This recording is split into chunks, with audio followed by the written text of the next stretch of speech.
ونستغفره ونعوذ بالله من شرور أنفسنا ومن سيئات أعمالنا. من يهده الله فلا مضل له ومن يضلله فلا هادي له. ونشهد أن لا إله إلا الله وحده لا شريك له، الذي أرسله بالحق بشيرا ونذيرا وداعيا إلى الله بإذنه وسراجا منيرا. فقد قال الله تعالى في كلامه المجيد والفرقان الحميد: أعوذ بالله من الشيطان الرجيم. بسم الله الرحمن الرحيم. أياما معدودات، فمن كان منكم مريضا أو على سفر فعدة من أيام أخر. وعلى الذين يطيقونه فدية طعام مسكين، فمن تطوع خيرا فهو خير له، وأن تصوموا خير لكم إن كنتم تعلمون. إن الله وملائكته يصلون على النبي يا أيها الذين آمنوا صلوا عليه وسلموا تسليما. اللهم صل على محمد وعلى آله سيدنا مولانا محمد مصطفى يا أسوة حسنة চাঁদেরি আধারে যেন চাঁদ মধুর জোছনায়। আল্লাহুম্মা সাল্লি আলা সাইয়্যিদিনা মাওলানা মুহাম্মদ ওয়া আলা আলি সাইয়্যিদিনা মাওলানা মুহাম্মদ। এই দুনিয়া পড়ে থাকবে, একদিন আমরা থাকব না। এই দুনিয়া পড়ে থাকবে, একদিন আমরা থাকব না। সবাই মোদের ভুলে যাবে, নবীজি আপনি হইলেন না। আল্লাহুম্মা সাল্লি আলা সাইয়্যিদিনা মাওলানা محمد وعلى آل سيدنا مولانا محمد. لا إله إلا الله، لا إله إلا الله، لا إله إلا الله। নেই কোনো মাবুদ আল্লাহ ছাড়া, লা ইলাহা ইল্লাল্লাহ, লা ইলাহা ইল্লাল্লাহ, লা ইলাহা ইল্লাল্লাহ। পাখির কলতানে, ফুলের গ্রানে গ্রানে, পাখির কলতানে, ফুলের গ্রানে গ্রানে, সেই ফুলেতে মৌমাছিরা, সেই ফুলেতে মৌমাছিরা ছুটেছে হল্লা হল্লা। লা ইলাহা ইল্লাল্লাহ, লা ইলাহা ইল্লাল্লাহ, লা ইলাহা ইল্লাল্লাহ। আলহামদুলিল্লাহ, সমস্ত প্রশংসা আল্লাহর, যে মহান রব, যে মহান মনির, অত্যন্ত মায়া করে দয়া করে পবিত্র রমজান মাসের জামাতুল বেদাতে আল্লাহর ঘর মসজিদে আসার বসার তৌফিক দিলেন, শক্তি দিলেন, সেই সুন্দর মন মানসিকতা দিলেন। সেই মহান রবের নিকট আমরা সকলে শুকরিয়া হিসেবে করছি আলহামদুলিল্লাহ। ভালো রাখার মালিক মহান রব, তিনি আমাদেরকে ভালো রাখেন। সাথে সাথে দুরূদ ও সালাম প্রেরণ করছি সাইয়্যিদুল মুরসালিন রাহমাতুল লিল আলামিন, দু জাহানের বাদশা নবী, যিনি নবীদের নবী, কুল কায়নাতের নবী, বিশ্ব নবী জনাবে মুহাম্মদুর রাসূলুল্লাহ। জোরে বলি সাল্লাল্লাহু আলাইহি ওয়াসাল্লাম। সকলে পড়ছি সাল্লাল্লাহু আলাইহি ওয়াসাল্লাম। সম্মানিত মুসলিয়ান কিরাম, সম্মানিত মেহমানবৃন্দ, আমরা আজকে যে টপিকের উপর আলোচনা করব সেটা হলো সাদাকাতুল ফিতর, রোজার কাজা এবং কাফারা। কখন আমাদেরকে রোজার কাজা আদায় করতে হবে, কখন আমাদেরকে কাজা এবং কাফারা দুইটাই আদায় করতে হবে, এবং জুমাতুল বেদা নিয়ে খুবই সংক্ষেপে একটু আলোচনা করার চেষ্টা করবো ইনশাআল্লাহ। ওমা তাওফিকি ইল্লা বিল্লাহ। সম্মানিত ভাইরা, আসুন। সাদাকাতুল ফিতর এটা একটা আরবি শব্দ, আমরা যেটাকে শুধুমাত্র সামাজিক ভাষায় যেটাকে আমরা বুঝি ফিতরা, কি ফিতরা হিসেবে আমরা এটাকে জানি। এখন আসুন, সাদাকাতুল ফিতর এটা আদায় করা যে তাদের উপর ওয়াজিব, সাহেবে নেসাব পরিমাণ সম্পদ যাদের আছে। গত জুমার আগের জুমায় আমি যাকাতের আলোচনা করলাম, তাদের উপর জাকাত ফরজ সে ব্যাপারে আলোচনা হয়ে গেছে। যাদের উপর জাকাত ফরজ, যেই কারণে জাকাত ফরজ হয় সেই কারণেই সাদাকাতুল ফিতর ওয়াজিব হয়। তবে একটা শর্ত, তবে এখানে একটা ব্যাপার আছে, জাকাত দেওয়ার জন্য 1 বছর পরিমাণ আপনার অধীনে এই সম্পদটা, এই টাকাটা গচ্ছিত থাকা শর্ত। 1 বছর যদি আপনার অ্যাকাউন্টে হোক, আপনার হাতে হোক, যেখানেই হোক, আপনার অধীনে কোনো সম্পদ 1 বছর পরিমাণ অলস সময় সাহেবে নেসাব পরিমাণ সম্পদ আপনার কাছে পড়ে আছে, সেটার উপর জাকাত ওয়াজিব হয়। আর ফিতরার ব্যাপারটা হলো শুধুমাত্র 1 বছর নয়, শুধুমাত্র একটা দিন। মনে করেন যদি আপনার অধীনে আমরা যদি রূপার দাম ধরি 60 থেকে 65,000 টাকা পরিমাণ, এই পরিমাণ সম্পদ, অন্তত পক্ষে যদি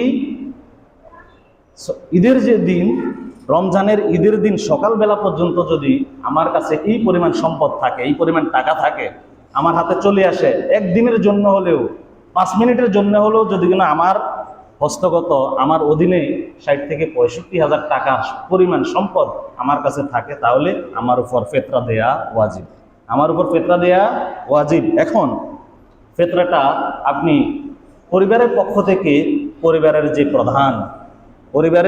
যে প্রধান তিনি পরিবারের অন্যান্য সদস্যদের পক্ষ থেকে কি করবে, ফিতরাটা আদায় করবে। এবং পরিবারের যদি বাবা না থাকে, বড় ভাই আদায় করবে।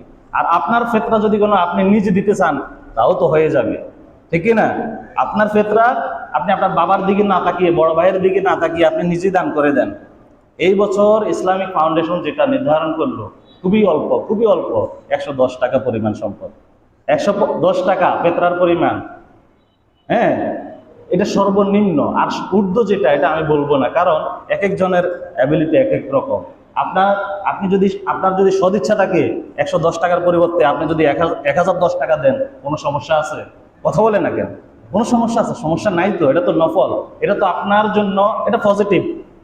রমজান মাস খুবই গুরুত্বপূর্ণ একটা সময়। এই সময় যে আপনার কাছে যে পরিমাণ সম্পদ আছে, এখান থেকে আপনি কিছু আল্লাহর রাস্তায় কিছু দেন না, সমস্যা কি? 110 টাকার দিকে তাকিয়ে থাকার প্রয়োজন নাই। আমরা কি করব, 110 টাকা এটা হিসেব করা, আমরা এটা করব না। আমরা একটু বেশি বেশি দেওয়ার চেষ্টা করব, যাতে করে আমাদের পাড়া প্রতিবেশী, অভাবী, দুস্থ, গরিব যারা আছে, তারা যেন একটু উপকৃত হয়। তবে আরো একটা কথা এখানে না বললেই নয়, আপনারা যারা মুরব্বী আছেন, পরিবারের প্রধান আছেন, আপনারা কিন্তু বাড়িতে ম্যাডামদের কাছে এই টাকাটা, ফিতরার টাকাটা দিয়ে দেন। ওনারাই দান করে, বিভিন্ন গরিব মানুষ আসলে ওনারাই কি করে, দান করে। তবে একটা কথা বলে দিবেন, এই যে 10 টাকা 20 টাকা এইভাবে ছোট ছোট দাগ যেন না দেয়। বর্তমান বাজারে 10 টাকা 20 টাকা দিয়ে তার কিছুই হয় না, সে গরিবই থেকে যায়, ঠিক না? অন্তত পক্ষে আপনার এক পরিবারের পরিবার থেকে যদি সে 50টা টাকাও পায়, অন্তত সে 1 প্যাকেট সেমাই কিনতে পারবে, ঠিক কিনা? অন্তত 1 প্যাকেট সেমাই কিনতে পারবে। আপনি যদি এর থেকেও কম দেন তাহলে সে কি করবে? 1 প্যাকেট সেমাই কেনার টাকার অন্বেষণ করার জন্য তাকে কত জায়গায় যাওয়া লাগবে। এরকম যেন না হয়। আপনি দেন 10 জনকে না দিয়ে আপনি 5 জনকে দেন, 5 জনকে না দিয়ে 2 জনকে দেন। এইভাবে দিয়ে অন্তত পক্ষে আপনার আশেপাশে যারা অসহায় আছে তাদেরকে সহযোগিতা এগিয়ে আসবে। আসুন সম্মানিত ভাইয়েরা, রোজার কাজা এবং কাফারা নিয়ে আমরা একটু আলোচনা করি। আল্লাহ তাআলা পবিত্র কোরআনে ইরশাদ করেন, আইয়ামান মা'দুদাতিন ফামান কানা মিনকুম মারিদান আও আলা সাফারিন ফাইদ্দাতুম মিন আইয়ামিল উখর। আল্লাহ তাআলা বলেন, ও পৃথিবীর মানুষেরা শুনে রাখো, আইয়ামান মা'দুদাত, রমজান যে ব্যাপারটা, রমজানের রোজা তোমাদেরকে নির্দিষ্ট কিছু সময়, নির্দিষ্ট একটা সময় তোমাদের জন্য বাধ্যবাধকতা সৃষ্টি করা হয়েছে। সারা বছর তোমাদের জন্য রোজা ফরজ নয়, সারা বছর রোজা আদায় করা লাগবে না। আইয়ামাম মা'দুদাত, নির্দিষ্ট কিছু সময়, নির্দিষ্ট কিছু দিনের সমষ্টি। এই যে তোমরা রোজা রাখবা, নির্দিষ্ট কিছু দিনের সমষ্টি। কতদিন? এটা আল্লাহ তাআলা এর পরের আয়াতে বললেন। আল্লাহ তাআলা বলেন, শাহরু রমাদান আল্লাযী উনজিলা ফীহিল কুরআন হুদাল লিন-নাস ওয়া বায়্যিনাতিন মিনাল হুদা ওয়াল ফুরকান। শাহরু রমাদান, তোমরা কতদিন রোজা রাখবা? শাহরু রমাদান, রমজান মাস, শাহর 1 মাস, 1 মাস সময় তোমরা কি করবা? রোজা রাখবা। শাহরুর রমাদান আল্লাযী উনজিলা ফীহিল কুরআন। আল্লাহ তাআলা বলেন, এই রমজানের এত গুরুত্ব, এত ফজিলত, এত মর্তবা হওয়ার একটাই কারণ, আল্লাহ তাআলা এই মাসে কোরআন নাজিল করলেন। এই কারণে আল্লাহ তাআলা বলেন, আইয়ামাম মা'দুদাতিন ফামান কানা মিনকুম মারিদান আও আলা সাফারিন ফাইদ্দাতুম মিন আইয়ামিল উখর। ও পৃথিবীর মানুষেরা শোনো, এই 1 মাস রোজা রাখতে গিয়ে তোমাদের জন্য সমস্যা হয়ে যায়। তোমরা যদি রোগাক্রান্ত হও, তোমরা যদি ব্যাধিগ্রস্ত হয়ে যাও, তোমরা যদি সফর অবস্থায় থাকো, তাহলে তোমাদের করণীয় হলো, রমজান মাস যখন শেষ হয়ে যাবে, রমজান মাস যখন শেষ হয়ে যাবে, তোমরা যখন সুস্থ হয়ে যাবা, তোমরা যখন সফরের কার্যাবলী সকল কিছু সম্পাদন করার পর, সফরের কার্যাবলী শেষ করার পর যখন তোমরা ফ্রি হয়ে যাবা, তখন তোমরা এই রোজাগুলো রেখে দিও। আল্লাহু আকবার। আল্লাহ তাআলা বলে নাই যে তুমি তোমার পেটের সমস্যা, খুব ওয়াশরুমে বাথরুমে যেতে যেতে তোমার অবস্থা খারাপ, আল্লাহ তাআলা বলে নাই যে রমজান মাস রোজা ভাঙা যাবে না। আল্লাহ তাআলা বলছেন, ফাইদ্দাতুম মিন আইয়ামিল উখর। যত ধরনের রোগ আছে, যত ধরনের সমস্যা আছে, যদি আপনার সমস্যা মনে হয়, আপনি কি করতে পারবেন? আল্লাহ তাআলা বলছেন, রোগাক্রান্ত হলে কি করা যাবে? রোজা ছাড়া যাবে। এখন আসুন, আমরা বিভিন্ন ধরনের রোগে ভুগি। এক একজন এক এক সমস্যা পড়ে না, এক এক রোগে ভোগে না, সকল ধরনের রোগ একই মাসলার অধীনে। তবে মহিলাদের ব্যাপারে যে সমস্যাটা, সেটা হলো তাদের 2টা ব্যাপার আছে। সেটা হলো, একটা হচ্ছে পিরিয়ডকালীন সময়, 3 থেকে 10 দিন সময়। এটা তারা এই সময়ে রোজা রাখবে না। পরবর্তী সময় তারা এই সময়টা কি করবে? যে কয়েকটা রোজা ভাঙা যায়, পরবর্তী সময় এই কয়েকটা কাজা করবে। কাফারা দেয়া লাগবে না, শুধুমাত্র কাজা আদায় করবে। এই সময়ের যে নামাজ আদায় করা লাগবে না, আল্লাহর পক্ষ থেকে এটা মা বলে। আল্লাহু আকবার। কত সুন্দর নিয়ম। এরপরে বলছেন, ওয়াইদ্দাতুম মিন আইয়ামিল উখর ওয়া আলাল্লাযীনা ইউতিকুনাহু ফিদিয়াতুন তাআমু মিসকিন ওয়া আলাল্লাযীনা ইউতিকুনাহু ফিদিয়াতুন তাআমু মিসকিন। তোমাদের মধ্যে কেউ যদি সক্ষম হয়, ইউতিকুনাহু ফিদিয়াতুন তাআমু মিসকিন, রোজা রাখতে পারে নাই, ফিদিয়া দেওয়ার মাধ্যমে যদি, ফিদিয়া মানে কি? ফিদিয়া মানে ক্ষতিপূরণ। হ্যাঁ, রোজা রাখতে পারে নাই, সে রোজা রাখতে পারবে না, সমস্যায় পড়ে গেছে। তখন এককালে এটা ছিল, রেওয়াজটা প্রথম যুগের, ইসলামের প্রথম যুগের মানুষ রোজা রাখতো না, তারা ফিদিয়া দিয়ে দিত। একটা রোজা রাখতে পারে নাই, একজন মিসকিনকে খাওয়াই দিত। একটা রোজা রাখতে পারে নাই, একজন মিসকিনকে খাওয়াই দিত। এই সিস্টেমে তারা কি করত? এইভাবে রোজার ক্ষতিপূরণটা পূরণ করত। তবে আল্লাহ তাআলা বলছেন, শোনো, ফামান তাতাওয়া খায়রান ফাহুয়া খায়রুল্লাহ, তবে শুনে রাখো, রোজা তোমাদের ভাঙার সুযোগ আছে।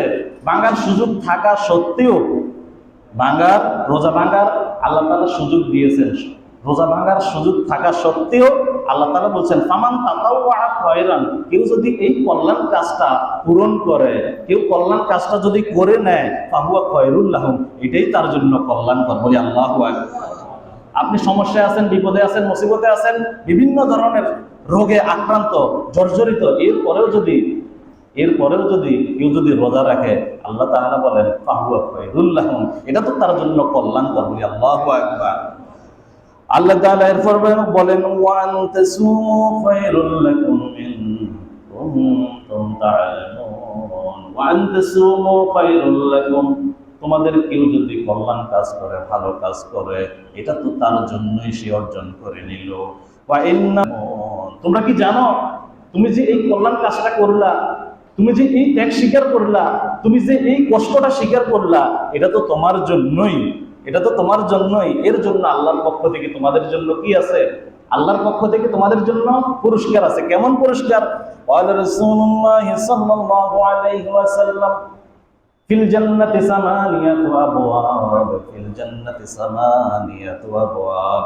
ও পৃথিবীর মানুষেরা শুনে রাখো, ও আমার উম্মতরা শুনে রাখো, জান্নাতের মধ্যে 8টা দরজা থাকবে। কয়টা দরজা? জান্নাতের মধ্যে 8টা দরজা থাকবে। কেউ কেউ বলেছেন জান্নাতের মধ্যে 8টা স্টেপ থাকবে, 8টা তলা থাকবে, স্তর থাকবে। লা ইয়াদখুলুহা ইল্লা সাইমুন, লা ইয়াদখুলুহা ইল্লা সাইমুন।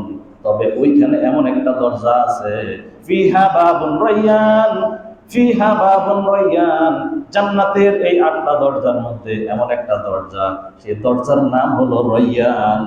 সে দরজা দিয়ে লা ইয়াদখুলুহা ইল্লা সাইমুন, আল্লাহ তাআলার হাবিব বলেন এই দরজা দিয়ে একমাত্র রোজাদার ব্যতীত অন্য কোনো মানুষ ঢুকতে পারবে।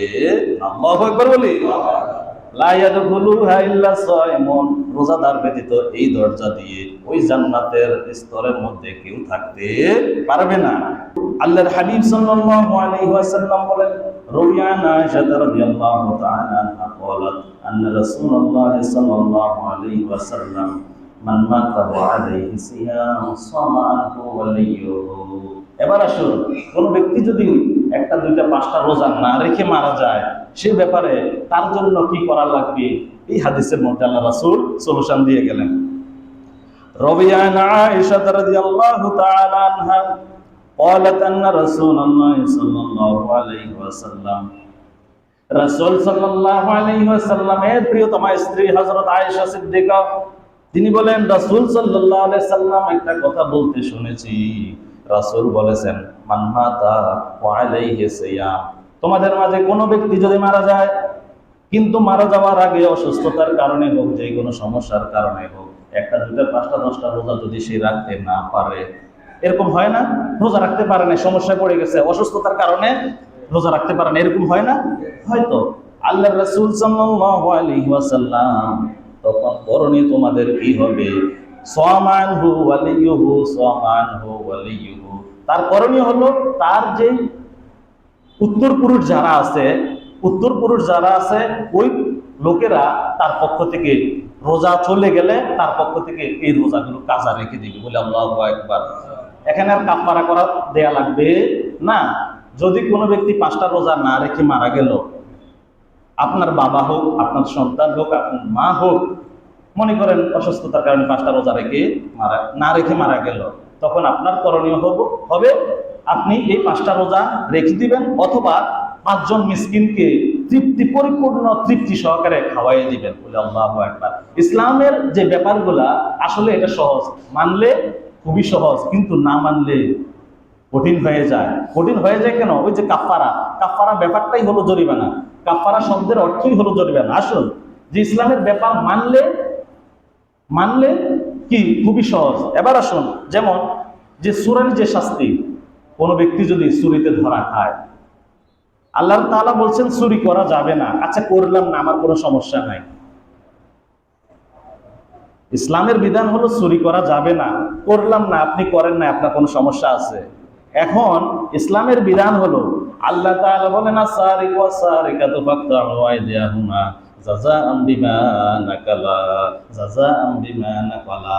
চোর এবং চুরনি যদি ধরা খায়, চুরিতে কোনো কিছু চুরি করতে গিয়ে যদি ধরা খায়, তাহলে তার এক হাত কেটে দাও। এক হাত কি করো? এক হাত কেটে দাও।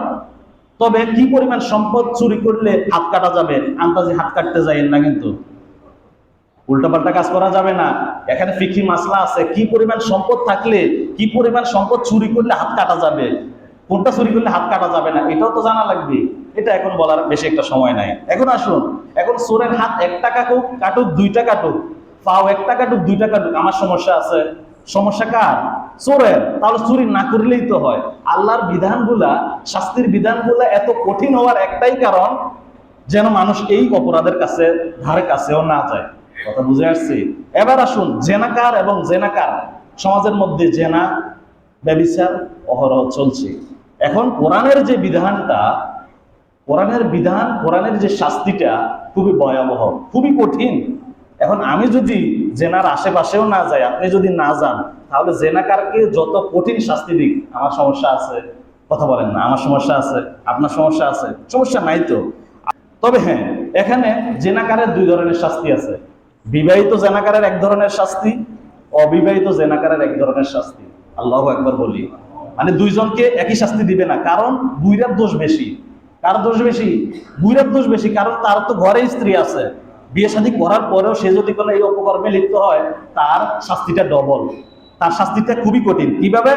আল্লাহ তাআলা বলেছেন, আল বিকরু ওয়াল বিকরু ইজা জানায়া ফারজিমুহুমা নাকালাম মিনাল্লাহ, নাকালাম মিনাল্লাহ।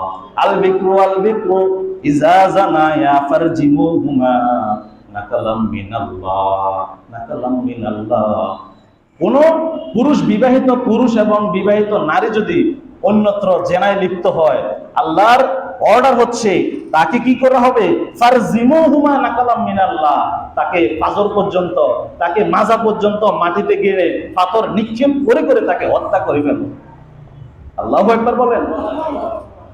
এইরকম একটা জেনার বিচার যদি বাংলাদেশে বাইতুল মোকাররমের সামনে হতো, বাংলাদেশে জেনাবে বিচার থাকতো? বাংলাদেশ দেশে জেনাবে বিচার থাকতো? মোটেই না। সৌদি আরব থাকে না কেন, এত জেনাবে বিচার, এত লক্ষ লক্ষ মানুষ, 70-80 লক্ষ মানুষ একসাথে কাবার চত্বরে তাওয়াফ করতেছে, নামাজ পড়তেছে, শুয়ে থাকতেছে, ঘুমাচ্ছে। কোন ধরনের আজ পর্যন্ত কোনো জেনার ঘটনা ঘটে নাই, পাশাপাশি শুয়ে আছে। কারণ ওই সময় টেন্ডেন্সি থাকে শাস্তি, কোন সময় হাত চলে যায়, কোন সময় গর্দান চলে যায়, কোন সময় মাজা পর্যন্ত গেড়ে পাথর নিক্ষেপ শুরু করে, বলা যায় না। এই ভয়ে কি করে তারা এই অপরাধের সাথে লিপ্ত হয় না। এবার আসুন, অবিবাহিত কোন মানুষ যদি জেনায় লিপ্ত হয়, তাহলে আল্লাহ তাআলা বলেন, আয-যানিয়াতু ওয়াজ-যানি ফাজলিদু কুল্লা ওয়াহিদিন মিআতু জালদা, ফাজলিদু কুল্লা ওয়াহিদিন মিআতু জালদা। আল্লাহ তাআলা ইরশাদ করেন, শুনে রাখো, যখন জেনাকার কোন অবিবাহিত পুরুষ এবং অবিবাহিত নারী যদি জেনায় লিপ্ত হয়, ইসলামী শরীয়তের শাস্তি হলো ফাজলিদু কুল্লা ওয়াহিদিন মিআতু জালদা। তাকে ইসলামী রাষ্ট্রের বিচারপতি তাকে তার বেত দিয়ে 100টা বেত তার পাছার মধ্যে লাগাবে। এখন কয়টা বেত? এই শুধু ওই যে আমরা প্রতিষ্ঠানে ব্যবহার করি এই আঙ্গুলের মতো বেত না, বিচারকের বেতটা সেনাবাহিনী যেগুলো ইউজ করে এত মোটা মোটা পাছার মধ্যে, তাই না? এগুলো দিয়ে 100 বেত লাগানো হবে। এখন দেখা যায় অবিবাহিত এবং বিবাহিতদের মধ্যে কতটা তফাৎ। ইসলামী বিধান লঙ্ঘন করলে এইরকম কঠিন, আপনি যদি ইসলামী বিধান মেনে চলেন কষ্ট নাই, ইসলামী বিধান লঙ্ঘন করলেই শাস্তিটা অতি কঠিন হয়ে যায়। সেম রমজানের ব্যাপারটাও আল্লাহ রাসূল সাল্লাল্লাহু আলাইহি ওয়াসাল্লাম ইরশাদ করেন, কেউ যদি অবজ্ঞা করে, ইসলামের কোন বিধান অস্বীকার করে, কোন রোজা ভঙ্গ করে, ইচ্ছে করে তুচ্ছ তাচ্ছিল্য করে রোজা ভঙ্গ করে, রোজা না রাখলে কি হবে? রাখলাম না, রোজা রাখলে আর কি হবে? যদি এইরকম অবজ্ঞা তাচ্ছিল্য করে কেউ যদি রোজা ছেড়ে দেয়, তাকে ওই রোজাটা আদায় করতে হবে, কাজা আদায় করতে হবে, এবং কাফারার যে জরিমানা এটাও দেয়া লাগবে। বলে আল্লাহু আকবার। কিভাবে? আল্লাহর রাসূল জনাবে মুহাম্মদুর রাসূলুল্লাহ সাল্লাল্লাহু আলাইহি ওয়াসাল্লামের কাছে এক সাহাবী আসলেন। আতা রাজুলুন ইলান নবী সাল্লাল্লাহু আলাইহি ওয়াসাল্লাম, রাসূলের কাছে একজন সাহাবী আসলেন আর বললেন, ইয়া রাসূলুল্লাহ, ইয়া হাবিবাল্লাহ, হালাকতু হালাকতু। ও আল্লাহর রাসূল, আমি তো ধ্বংস হয়ে গেলাম। আমি কি হয়ে গেলাম? আমি ধ্বংস হয়ে গেলাম। সাহাবীদের টেন্ডেন্সি কেমন ছিল, তাদের চরিত্রটা কেমন ছিল। এখন আমরা যদি অপরাধ করি, এটাকে আমরা এই প্রমাণ থাকা সত্ত্বেও, সাক্ষী থাকার পরেও আমরা কত রকম চিন্তা করি যে না, আমি এটা থেকে কিভাবে নিজেকে আড়াল করবো। মিথ্যা কথা বলি আমরা, মিথ্যা কথা বলে না? এই সমাজে মিথ্যা কথা নাই নাকি? নাই, নাই, সমাজে মিথ্যা কথা নাই। কয় সাক্ষী আছে, এরপরেও কয় যে না, আমি করি নাই। কিন্তু সাহাবীদের চরিত্রটা কেমন দেখেন। সাহাবী রাসূল সাল্লাল্লাহু আলাইহি ওয়াসাল্লামের কাছে এসে বললেন, ইয়া রাসূলুল্লাহ, ইয়া হাবিবাল্লাহ, হালাকতু হালাকতু। আমি ধ্বংস হয়ে গেলাম ইয়া রাসূলুল্লাহ, আমি ধ্বংস হয়ে গেলাম। আল্লাহর রাসূল সাল্লাল্লাহু আলাইহি ওয়াসাল্লাম বললেন, লিমাযা বিমাযা, কি হয়েছে, কি হয়েছে একটু বলো। সাহাবী বললেন, ইয়া রাসূলুল্লাহ, ওয়াকারতু আলা আহলি ফি রমাদান। রোজার দিন, দিনের বেলা আমি তো আমার স্ত্রীর সাথে আকাম করে ফেলছি। নাউজুবিল্লাহ কোন। এরপরেও মানে স্বীকার করা, অন্যায় করার যে স্বীকৃতি, এটা তো তার মাঝে আছে। সে তো মিথ্যা কথা বলে নাই। সে এখন এই গুনাহ থেকে বাঁচার জন্য রাসূলের কাছে সলিউশন চাচ্ছে। রাসূলকে বললেন, ইয়া রাসূলুল্লাহ, আমার এখন কি হবে? আল্লাহর রাসূল সাল্লাল্লাহু আলাইহি ওয়াসাল্লাম বললেন, ফাআতিক রাকাবা, ফাআতিক রাকাবা। তুমি একজন গোলাম আজাদ করে দাও। একজন গোলাম কি করো, তার বন্দী দশা থেকে তাকে মুক্ত করে মুক্ত বাতাসে তাকে ছেড়ে দাও। তখন বন্দি বিনিময় চুক্তি ছিল, বন্দি কেনা বেচা ছিল, দাস প্রথা ছিল। হ্যাঁ, আপনি ধনী ছিলেন, আপনার অধীনে 10-20 জন বন্দি ছিল, লোক ছিল, আপনার গোলামি করতো। মনে করেন 10,000 টাকার বিনিময়, 5,000 টাকার বিনিময়, 50,000 টাকার বিনিময়। এখন আল্লাহ রাসূল সাল্লাল্লাহু আলাইহি ওয়াসাল্লাম বলছেন, এইরকম বন্দীদেরকে টাকার বিনিময়ে তাকে ওখান থেকে ছুটায় আনি, তাকে ছাইড়া দাও। এটাই তোমার ওই যে অন্যায় করছো, গুনাহ যেটা করছো, এটা কি হয়ে যাবে? মাফ হয়ে যাবে। তখন সাহাবী বললেন, ইয়া রাসূলুল্লাহ, ইয়া হাবিবাল্লাহ, লাইসা ইনদি, লাইসা ইনদি। আমার কাছে তো কোনো মাল নাই, আমার কাছে কোনো সম্পদ নাই। কি দিয়ে আমি ওই দাসটাকে, ওই গোলামটাকে আমি কি দিয়ে মুক্ত করব? আমার কাছে তো কোনো টাকা নাই। আল্লাহর রাসূল সাল্লাল্লাহু আলাইহি ওয়াসাল্লাম বলেন, তাহলে তুমি ফাসিয়ামু শাহরাইন মুতাতাবিআইন, ফাসিয়ামু শাহরাইন মুতাতাবিআইন। তাহলে তোমাকে 2 মাস অনবরত রোজা রাখা লাগবে। কেন তুমি আকাম করছো? 2 মাস অনবরত রোজা রাখতে হবে। শাস্তি, এই যে বাড়তেছে শাস্তি, ইসলামের বিধান পালন করলে সহজ, এই যে অবজ্ঞা করার কারণে শাস্তি।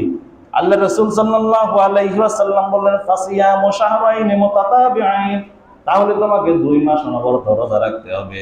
সাহাবী বললেন, ইয়া রাসূলুল্লাহ, ইয়া হাবিবাল্লাহ, আমি ডেন্ডুরা বুড়া হয়ে গেছি, আমার শরীরে শক্তি নাই, আমি দুর্বল হয়ে গেছি, কিভাবে আমি টানা 2 মাস রোজা রাখবো ইয়া রাসূলুল্লাহ? বুড়া হয়ে গেছে, আমি বুড়া হয়ে গেছি, আমার শক্তি নাই, এখন আমার কি করা? ইয়া রাসূলুল্লাহ, আপনি একটা রাস্তা দেখান না। রাসূল সাল্লাল্লাহু আলাইহি ওয়াসাল্লাম বললেন, ইসলাম তখন বললেন, তাহলে তুমি ফাআতইম 60 মিসকিনান। তাহলে তুমি 60 জন মিসকিনকে একবেলা সুন্দর করে পরিপূর্ণভাবে তৃপ্তির সাথে 60 জন মিসকিনকে তুমি খাওয়াইয়া দাও। তখন সাহাবী বললেন, ইয়া রাসূলুল্লাহ, ইয়া হাবিবাল্লাহ, ক্বাল লা আস্তাতিউ, লা আস্তাতিউ। আমার এটাও সামর্থ্য নাই, 60 জন মানুষকে যে খাওয়াবো, আমি নিজে ভিক্ষা করে খাই, আরেকজনকে কিভাবে খাওয়াবো? কথা বুঝে আসছে? সাহাবী বললেন যে আমি নিজেই তো অসহায়, আমি নিজেই তো খুঁজে খুঁজে খাই, এখন আমি 60 জন মানুষকে কিভাবে খাওয়াই? রাসূল সাল্লাল্লাহু আলাইহি ওয়াসাল্লাম এবার বললেন, এবার তিনি ঘরে চলে গেলেন। ফাউতিয়ান নবী সাল্লাল্লাহু আলাইহি ওয়াসাল্লাম বিআরকিন ফিহি তামার। রাসূল হুজরার ভিতরে চলে গেলেন, রাসূল তার ঘরের ভিতর চলে গেলেন, ঘর থেকে বের হয়ে একটা পোটলা এনে ওই লোকটাকে দিলেন। রাসূল বললেন, যাও। রাসূল এবার ঘর থেকে বের হয়ে বললেন, ফাকালা আইনা সাইল, আইনা সাইল, ওই বুড়া লোকটা কই, বুড়া লোকটা কই? লোকটা ওই কোণা থেকে বললেন, হা হা ইয়া রাসূলুল্লাহ, এই যে আমি, ইয়া রাসূলুল্লাহ, আমি এই যে। তখন রাসূল বললেন, রাসূল তাকে এই পোটলাটা হাতে দিয়ে বললেন, তাসাদদাক বিহাযা, তাসাদদাক বিহাযা, যাও এই পোটলা নিয়ে চলে যাও, তোমার আশেপাশে যত গরিব লোক আছে, অসহায় লোক আছে, তাদের কাছে এটা সদকা করে দাও। আল্লাহু আকবার বলি। রাসূল তাকে বিপদ থেকে বাঁচানোর জন্য কতই না চেষ্টা করতেছেন, কতই না চেষ্টা করতেছেন।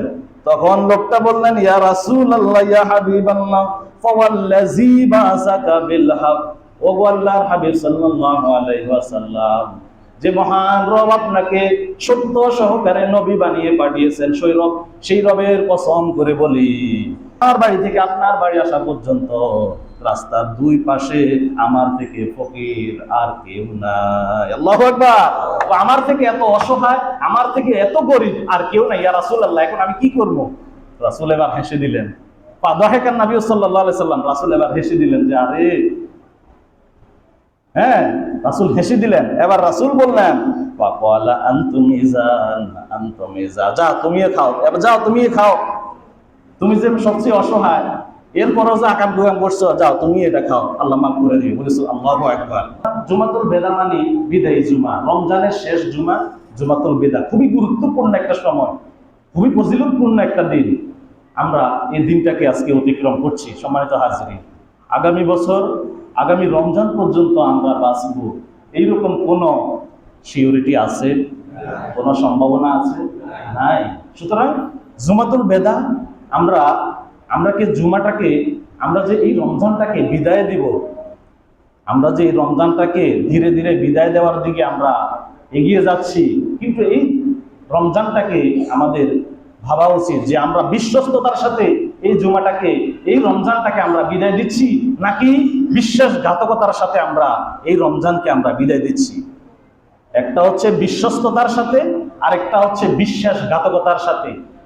জীবন থেকে 50 বছর, 60 বছর, 40 বছর, 80 বছর এক একজন আমরা পার করে দিলাম রমজান যে শিক্ষা নিয়ে, রমজান যে ট্রেনিং, যে প্রশিক্ষণ দেওয়ার জন্য আমাদের মাঝে আসে, সেটা আমরা গ্রহণ করতে পারি না। অনেকাংশেই আমাদের সামাজিক সমস্যার কারণে হোক, ব্যক্তিগত সমস্যার কারণে হোক, মন মানসিকতার কারণে হোক, শয়তানের ধোঁকায় হোক, আমরা কি করি না, আমরা এই রমজান থেকে শিক্ষা গ্রহণ করি না। কারণ আমি রোজাও পালন করলাম, মিথ্যা বললাম, রোজা পালন করলাম, ধোঁকা দিলাম, রোজা পালন করলাম, জেনাবে বিচার, রোজা পালন করলাম, অশ্লীল ছবি নাচ গান দেখলাম, রোজা পালন করলাম, এই জিহ্বার অপব্যবহার করলাম, তাহলে এই রোজা আমার জন্য, আপনার জন্য কোনো মঙ্গল বয়ে আনবে না। আল্লাহর হাবিব জনাব মুহাম্মদুর রাসূলুল্লাহ সাল্লাল্লাহু আলাইহি ওয়াসাল্লাম ইরশাদ করেন, মান লাম ইয়াদা কাওলা যুর ওয়াল আমালা বিহি ফালাইসা লিল্লাহি হাজাতান আন ইয়াদা তাআমাহু ওয়া শারাবাহু। বিশ্বনবী জনাব মুহাম্মদুর রাসূলুল্লাহ সাল্লাল্লাহু আলাইহি ওয়াসাল্লাম বলেছেন, মান লাম ইয়াদা কাওলা যুর ওয়াল আমালা বিহি, কেউ যদি এই রমজান আসার পরেও রমজানে মিথ্যা কথার যে প্রশিক্ষণ, মিথ্যা কথা ছাড়ার যে প্রশিক্ষণ, অন্যায় কাজ করার, অন্যায় কাজ ছাড়ার যে প্রশিক্ষণ, অন্যায় থেকে বিরত রাখার প্রশিক্ষণ, নিজের আত্মাকে নিয়ন্ত্রণ করার যে প্রশিক্ষণ, যেটা গ্রহণ করতে পারলো না, যেটা কি করতে পারলো না, নিজেকে পরিবর্তন করতে পারলো না, আল্লাহ রাসূল সাল্লাল্লাহু আলাইহি সাল্লাম বলেন, ফালাইসা লিল্লাহি হাজাতান আন ইয়াদা তাআমাহু ওয়া শারাবাহু, সে এই যে সারা দিন সে যে উপোস থাকলো, সারাদিন সে যে পানাহার থেকে সে যে নিজেকে বিরত রাখলো, আল্লাহ রাসূল বলেন এইরকম পানি খাওয়া বাদ দেয়া, পানাহার করা, ফালাইসা লিল্লাহি হাজা, আমার কোনো প্রয়োজনই নাই, উপোস থাকুক, সে উপোসে থাকলো, নিজের মধ্যে পরিবর্তন আনলো না। সুতরাং